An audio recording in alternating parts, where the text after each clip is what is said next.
Hello दोस्तों, कैसे हैं आप सभी। तो आइए दोस्तों आगे बढ़ते हैं। आज जो मूवमेंट हम लेने जा रहे हैं, very first movement under literary theory post world war two, unit number 9th of English literature and TA paper 2, that is dadaism movement. ठीक है, डाडाइज्म मूवमेंट को आज हम दोस्तों एक्सप्लोर करने जा रहे हैं। तो आइए देखते हैं ये मूवमेंट कब आई एंड इस मूवमेंट का क्या ऑब्जेक्टिव था, इससे जुड़े हुए कौन पर्सन हैं और किस प्रकार से इस मूवमेंट ने हेल्प की हमारे लिटरेचर को ग्रो करने में और लिटरेचर पे प्रभाव डाला। तो आइए देखते हैं दोस्तों, शुरू करते हैं। सो दोस्तों, डाडाइज्म मूवमेंट के बारे में सबसे पहले मैं आपको बताना चाहती हूँ। इस मूवमेंट का जो टाइम पीरियड था दैट वाज 1950 टू 1922। ठीक है, यानी कि 1915 में ये बेसिकली मूवमेंट आई थी एंड 1922 तक इसका जो समय है वो रहा है। मतलब जो मेन टाइम पीरियड है डाडाइज्म मूवमेंट का, that is 1915 to 1922, 1915 to 1922, 1915 to 1922। Next, इसका कॉज क्या है, ये मूवमेंट क्यों आई थी। तो ये दोस्तों as a after effect of world war I थी। ठीक है, तो क्या कारण था कि ये मूवमेंट आई, डाडाइज्म मूवमेंट। तो जो ये वर्ल्ड वॉर, विश्व युद्ध हो रहे थे, इससे ना लोगों का इतना नुकसान हो रहा था, जान माल का, लोगों ने अपने खो दिए, अपने सपने खो दिए, मतलब सब कुछ ही तो तबाह हो गया था, है ना। तो लोगों की ना साइकोलॉजी पे बड़ा अजीब सा प्रभाव इसका पड़ा था, लोग बड़े टेंस से हो गए थे इसके बाद। तो डाडाइज्म मूवमेंट का जो मेन कारण है दैट इज़ वर्ल्ड वॉर, जो विश्व युद्ध हुआ और विश्व युद्ध की वजह से जो परिस्थितियाँ बदली, सिचुएशन बदली, सोशल पॉलिटिकल इकोनॉमिक लेवल पे तन मन धन की हानि हुई, लोगों ने अपने खोए, सपने खोए। तो जो लोगों की साइकोलॉजी पे फ़र्क पड़ा था, उसकी वजह से ये मूवमेंट आई। नेक्स्ट मैं आपको बताती हूँ कि ये डाडाइज्म वर्ड ओरिजिनेट कहाँ से हुआ है। तो बेसिकली दोस्तों, ये जो डाडाइज्म वर्ड है, इसमें शुरू में देखिए तो डाडा शब्द है ना। क्या शब्द है, डाडा। ठीक है, तो बेसिकली डाडा शब्द है।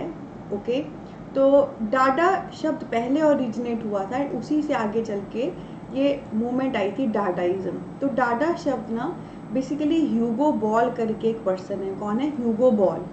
ह्यूगो बॉल एक पर्सन है, उन्होंने एक्सीडेंटली ही इस वर्ड को क्रिएट कर दिया था। यानी कि ना कई बार ऐसा होता है कि एकदम मुंह से निकल जाता है डाडा। ओके, तो ह्यूगो बॉल वॉज द पर्सन जिनके मुंह से एकदम एक्सीडेंटली ये शब्द निकल गया था, डाडा। ठीक है, आइए आगे बढ़ते हैं, पर एक बार रिवीजन ले लेते हैं जो अभी तक हमने पढ़ा। 1915 से 1922 डाडाइज्म मूवमेंट का समय है। इसका मेन कारण है होने का जो वर्ल्ड वॉर की वजह से लोगों को इतनी प्रॉब्लम हुई थी एंड ऑल। और बेसिकली डाडाइज्म शब्द डाडा शब्द से ओरिजिनेट हुआ है और ये डाडा शब्द दिया है ह्यूगो बॉल नामक पर्सन ने, जिसने कि एक्सीडेंटली इस वर्ड को दिया था। उसके बाद दोस्तों नेक्स्ट हमारे सामने इसमें है कि मतलब बेसिकली ठीक है, डाडा शब्द दिया ह्यूगो बॉल ने, पर डाडा शब्द का मतलब क्या है। तो इसका मीनिंग होता है वुडन हॉर्स। ठीक है, लकड़ी का घोड़ा। तो डाडा शब्द दिया ह्यूगो बॉल ने, जिससे आगे चल के डाडाइज्म मूवमेंट आई। और डाडा का मतलब होता है वुडन हॉर्स, लकड़ी का घोड़ा। ठीक है, उसके बाद दोस्तों नेक्स्ट पॉइंट है, ये एक प्रकार की निहलिस्ट मूवमेंट है। निहलिस्ट यानी कि निल, यानी कि जीरो। तो ये एक प्रकार की जीरो मूवमेंट है। इसका मतलब पता है क्या है, जीरो की सेंस में। एक्चुअली जब विश्व युद्ध हुए एंड लोगों को इतना नुकसान हुआ, जान माल का एंड और, तो लोगों को लगा था कि लाइफ जीरो है, लाइफ नील है, लाइफ में कुछ है ही नहीं। ठीक है, तो ये एक निहलिस्ट मूवमेंट है, यानी कि ये जीरो कहती है लाइफ को कि लाइफ तो है ही नहीं, life is all about a big zero, big शून्य। ओके, उसके बाद दोस्तों इसकी एक और ख़ास बात भी है, ये मूवमेंट एक एंटी आर्ट मूवमेंट है। ओके, एंटी आर्ट मूवमेंट यानी कि जो आर्ट के एंटी है, जो कला के एंटी है, यानी कि जिसके लिए कला का कोई महत्व नहीं है। यानी कि जो सोचते हैं कि आर्ट ना एग्जिस्ट ही नहीं करता, आर्ट होना ही नहीं चाहिए। अब इस पॉइंट को समझो ध्यान से कि क्या मतलब हुआ कि ये आर्ट के एंटी है। देखिए दोस्तों, जब कभी भी कोई आर्टिस्टिक काम करता है ना, चाहे कोई गाना लिखे कोई पेंटिंग बनाए या कोई लिटरेचर लिखे, कोई मूर्ति बनाए, तो उसके जो मेंटल लेवल है वो एक अलग लेवल पे होता है, उसकी एक जो मेंटल कैपेसिटी है वो एक अलग लेवल पे होती है। वो कुछ तो उसके इमोशन ट्रिगर होते हैं, कुछ खुशी होती है जब वो चीज़ कर रहा होता है, कुछ अंत लेवल पे जाके, एक एंड लेवल पे जाकर उसको कुछ फीलिंग होती है जिसको वो एक्सप्रेस कर रहा होता है। पर डाडाइज्म मूवमेंट क्या कहती है कि कुछ है ही नहीं, सब ज़ीरो है। और वो क्यों कहती है? क्योंकि विश्व युद्ध के बाद लोग बड़े दुखी हो गए हैं, डिप्रेशन में चले गए हैं, लोगों को ज़िंदगी का कोई पर्पस नहीं दिख रहा। तो यहाँ पे उनको कुछ पर्पस नहीं दिख रहा, तो फिर आर्ट उर्ट तो फिर दूर की बात हो जाती है ना। जब आप एक बेसिक चीज़ों ही आपकी सॉर्ट आउट नहीं है, तो आर्टिस्टिक चीज़ों तक जाना it's a separate thing, right. तो वही बात ये कह रहा है, डाडाइज्म जो है एक एंटी आर्ट मूवमेंट है, ठीक है। ये आर्ट को सपोर्ट नहीं करती, ये कला को मानती नहीं है, क्योंकि कला तक जाने को सिंपल सा कहूँ समय ही नहीं है, लोग उलझे हुए हैं नॉर्मल सी चीज़ों में, तो कला तक कहाँ तक जा पाएंगे। ओके, तो सेकंड पॉइंट इसमें था निहिलिस्टिक मूवमेंट, निहिलिस्टिक यानी कि जीरो, और अगला था एंटी आर्ट मूवमेंट, यानी कि कला के भी ये एंटी है। क्लियर हुआ? तो अभी तक हमने क्या देखा, डाडा शब्द दिया ह्यूगो बॉल ने था।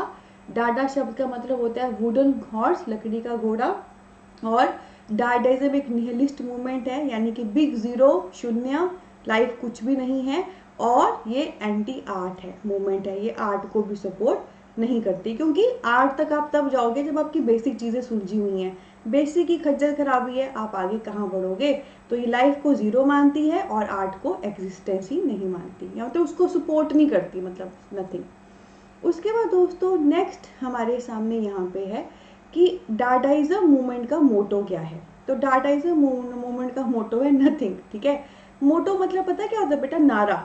जैसे हर चीज़ में कुछ नारा होता है, जैसे हमारा पॉकेट पढ़ाई का क्या नारा है? पहला इंडिया का फर्स्ट पॉकेट फ्रेंडली एजुकेशन है पॉकेट पढ़ाई, जहाँ पे क्वांटिटी और क्वालिटी के साथ कोई नहीं है बेवफाई, और साथ में हैशटैग हमें एजुकेशन का डेमोक्रेटाइज करना है, लोकतांत्रिकवाद हमें एजुकेशन का करना है, हर घर पढ़ाई हो, सबका सपना पूरा हो। कितनी सारे मोटो हैं हमारे पॉकेट पढ़ाई के पर डाडाइज्म का सिंपल एक मोटो है नथिंग। लाइफ है नील, निहिलिस्टिक जीरो, आर्ट कोई एग्जिस्ट नहीं मानता, एंटी आर्ट, और इसका नारा है, इसका मोटो है नथिंग, मतलब कुछ है ही नहीं। ओके, फर्दर दोस्तों जो चीफ स्पोक्स पर्सन है या जो थ्योरेटिशियन है इस मूवमेंट के, चीफ स्पोक्स पर्सन होते हैं जो मेन पर्सन है जिन्होंने इस मूवमेंट को लेकर बोला, इस मूवमेंट के आगे विचार रखे, या थ्योरेटिशियन जो मेन पर्सन है जिन्होंने इस थ्योरी को डेवलप किया, इस थ्योरी के बारे में बताया, वो है दोस्तों हमारे सामने ट्रीजन स्टारा, ठीक है। या आप इसे रीजन सारा भी कह सकते हैं, टी आप यहाँ पे साइलेंट कर सकते हैं, आप अपने अकॉर्डिंग पढ़ सकते हैं। I will read it at Tristan स्टारा, ठीक है, ट्रीजन सारा, ठीक है। तो जो मेन स्पोक्स पर्सन है इसको बोलने वाले, इसके बारे में बोलने वाले, जो मेन थ्योरेटिशियन है जिन्होंने इस थ्योरी को बनाया है, डेट इज ट्रीजन स्टारा, ठीक है। उसके बाद दोस्तों आगे इसी मूवमेंट से संबंधित बात है, इस मूवमेंट में खास बात थी रिटर्न टू बुद्धिस्ट इंडिफरेंस, ठीक है। इसका मतलब क्या हुआ, आप सबने बहुत सारे धर्मों के बारे में सुना होगा, हिंदू, मुस्लिम, सिख, ईसाई, बौद्ध, जैन। तो इसमें बेसिकली बुद्धिस्ट धर्म की बात की गई है, बौद्ध धर्म की बात की गई है। और बौद्ध धर्म में क्या स्टेटमेंट है? There is nothing important in the world, कि इस वर्ल्ड में कुछ भी इम्पॉर्टेंट नहीं है, ठीक है। अगेन नहीं, नथिंग मोटो, नील, जीरो, लाइफ। तो डाडाइज्म में ना मतलब कुछ एक ना, एक वो जिल नहीं है, वो एक एक्साइटमेंट नहीं है, कुछ करने की चुल नहीं है, मतलब सब कुछ दबा पड़ा है, सब कुछ खत्म पड़ा है, ठीक है। इसका मोटो नथिंग है, नो। इस ये मूवमेंट निहिलिस्ट मूवमेंट है, जीरो है, लाइफ नील है। और ये क्या कहती है कि लाइफ में कुछ इंपॉर्टेंट है ही नहीं, जो बेसिकली जो हमारा बौद्ध धर्म है वो ये स्टेटमेंट कहता है। इनडिफरेंस होता है कि कोई चीज़ों के बीच में कोई डिफरेंस नहीं है, चीज़ें अलग नहीं है, चीज़ें सेम है, वो सिर्फ हम उलझे हुए हैं मोह माया में, जो हम कहते हैं, ठीक है। सो डाडाइज्म मूवमेंट ने बैक बुद्धिस्ट इनडिफरेंस की बात की, जो बौद्ध धर्म में हम बात करते हैं, इन डिफरेंस की कोई चीज़ में कोई डिफरेंस नहीं है, सब एक जैसा है, कुछ इंपॉर्टेंट नहीं है। फॉर एग्जाम्पल देखो, मैं बाजार में कोई ड्रेस लेने जाऊंगी ना, तो आई विल से नहीं ये लेनी है, ये अच्छी है, तो ये कहता है कि वैसे कुछ अच्छा बुरा नहीं है, कुछ कुछ डिफरेंस नहीं है, मतलब कुछ ऐसा खास इंपॉर्टेंट नहीं है, आप ऐसे उलझे हुए हो, लाइफ ज़ीरो है। ठीक है। उसके बाद दोस्तों आगे अब हम इसमें बात करेंगे इससे संबंधित पर्सन की। पर एक बार देख लो क्या क्या कहा, इसका मोटो क्या है, नथिंग, लाइफ में कुछ नहीं है। मेन पर्सन है कौन है जिन्होंने इसको लेके कहा या इसकी थ्योरी दी, ट्रीजन स्टारा। ठीक है।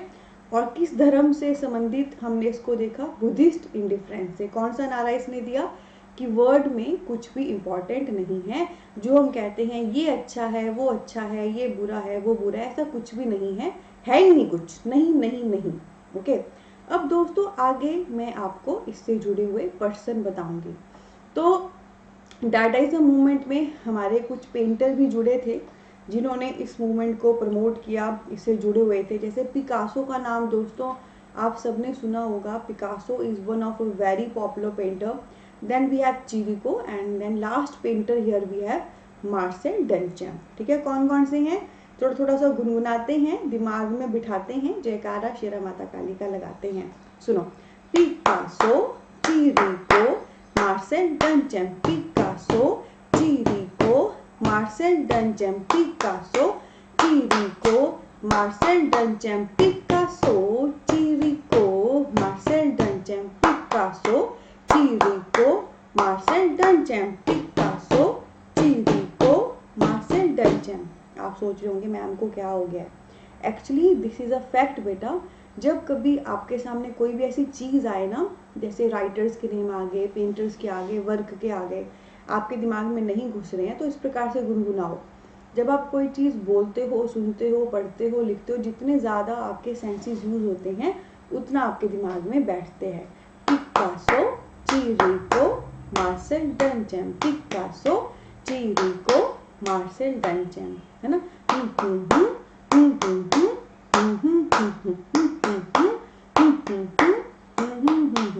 हर गाने की एक ट्यून होती है ना, तो मैंने पहले बोला फिर उसी ट्यून को किया, तो आई होप आप साथ में कैपेबल थे बोलने के। तो दैट इज़ द टेक्निक। अब दोस्तों उसके बाद इसके अलावा भी कुछ और पर्सन इससे जुड़े हुए हैं जो पेंटर तो नहीं है पर नॉर्मल क्रिटिक हैं। जैसे हमारे सामने हैं लुइस ड्रैगन, एंड्रे ब्रिटॉन, मे रे, मैक्स अर्न्स्ट। ठीक है। कौन कौन से हैं, लुइस ड्रैगन, एंड्रे ब्रिटॉन, मे रे, मैक्स अर्न्स्ट। तो पीछे मैंने आपको याद करने का क्या तरीका बताया, जैसे बार बार बोलो, गुनगुनाओ, दिमाग में बिठाओ। अब मैं आपको एक और तरीका बताती हूँ याद करने का। देखो, ड्रैगन, लुइस को ड्रैगन ने अंदर ले जाकर बीट किया, मारा और मैक्सिमम मतलब उसको छोड़ दिया। ठीक है। लुइस को ड्रैगन ने, लुइस ड्रैगन अंदर जाकर बीट किया, एंड्रे ब्रिटॉन मारा, मे रे, मैक्सिमम अर्न्स्ट, मतलब मैक्सिमम जितना मार सकता था मैक्सिमम मारा। ठीक है। और अर्न्स्ट अंदर छोड़ दिया। ठीक है। लुइस ड्रैगन, लुइस को ड्रैगन ने एंड्रे ब्रिटॉन अंदर जाकर बीट किया, बीट किया मतलब मारा, मेरे मारा। ठीक है। मैक्सिमम अर्स्ट, और जितना मैक्सिमम मार सकता था मार के अर्स्ट अंदर ही छोड़ दिया। ठीक है। तो एग्जैक्ट अगर आप ध्यान से देखें, लुइस को ड्रैगन ने अंदर जाकर बीट किया, मारा, मैक्सिमम अंदर छोड़ दिया। लुइस को ड्रैगन ने अंदर जाकर बीट किया, मारा, मैक्सिमम अंदर छोड़ दिया। लुइस को ड्रैगन ने अंदर जाकर बीट किया, मारा, मैक्सिमम अंदर छोड़ दिया। लुइस को ड्रैगन ने, लुइस ड्रैगन अंदर जाकर बीट किया, एंड्रे ब्रिटॉन मारा, मारा, मेरे, मैक्सिमम अंदर छोड़ दिया। Maximum Ernst, maximum Ernst, maximum Ernst. Louis को ड्रैगन ने अंदर जाकर बीट किया, मारा, मैक्सिमम अंदर छोड़ दिया। लुइस को ड्रैगन ने अंदर जाकर बीट किया, मारा, मैक्सिमम अंदर छोड़ दिया।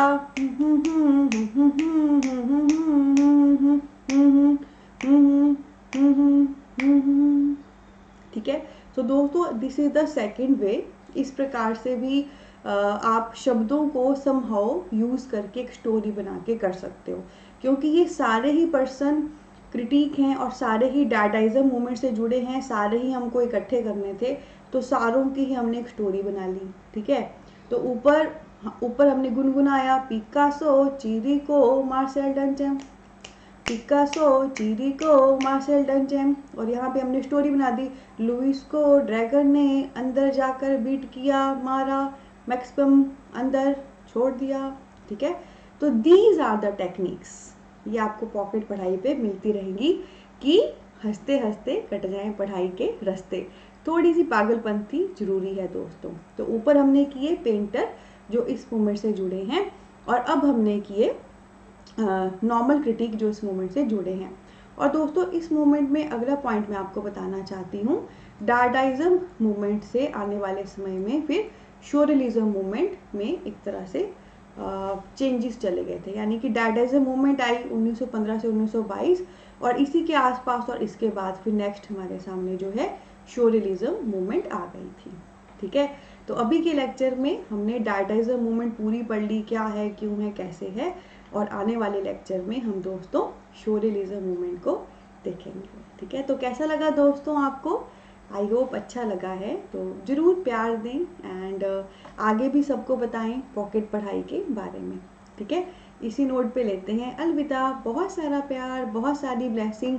ध्यान रखें जो मैं आपको पढ़ा रही हूँ कंटेंट वो ज़रूरी है, कंटेंट पढ़ाने के साथ जो मैं आपको बता रही हूँ टिप्स टेक्निक्स वो भी ज़रूरी हैं, क्योंकि पॉकेट पढ़ाई पे सिंपल आने का नहीं, जब आने का और वापस जाने का तो बहुत सारी पॉजिटिविटी, मोटिवेशन, प्रैक्टिकलिटी, प्यार और इंटरेस्ट लेकर जाने का। अगर आप प्यार से पढ़ोगे और अच्छे से पढ़ोगे और दिल से पढ़ोगे तो पूरी कायनात जुड़ जाएगी आपको आपके मकसद तक पहुंचाने के लिए। और एक बात बताऊं, जो आप कुछ करो उसके लिए जो मोटिवेशन कोई और आपको देता है वो शॉर्ट टर्म होती है।